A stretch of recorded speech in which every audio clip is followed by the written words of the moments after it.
దావీదేమంటున్నాడు ఇప్పుడు, నా దీపాన్ని వెలిగించువాడవు నీవే ప్రభువా.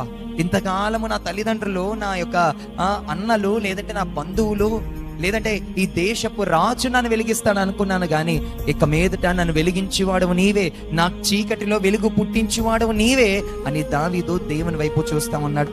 నువ్వు కూడా నీ జీవితంలో నా భర్త నా జీవితాన్ని వెలిగిస్తాడయ్యా అని అనుకున్నావేమో. నా కడుపున పుట్టిన పిల్లలు నా జీవితాన్ని అందంగా వెలిగిస్తారు అని నువ్వు అనుకున్నావేమో.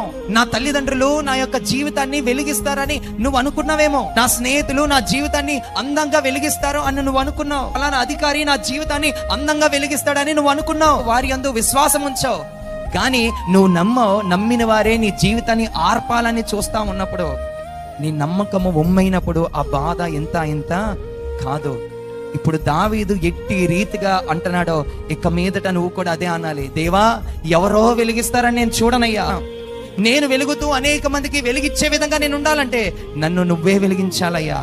ఈ వాక్యము ఎందుకు మీతో పరిశుద్ధాత్మ దేవుడు పంచుకోమన్నాడో నాకైతే తెలియదు, కానీ నీ జీవితము చీకటిగా ఉందేమో, నీవు నమ్ముకున్న వారే నిన్ను ఆర్పాలని ప్రయత్నిస్తా ఉన్నప్పుడు ఈ మాట చెప్పు. దేవా, నేను మనుషులను నమ్ముకొని మోసపోయినయ్యా, బంధువులను నమ్ముకొని మోసపోయినయ్యా, సొంత వారిని రక్త సంబంధాలే నమ్ముకొని మోసపోయానయ్యా.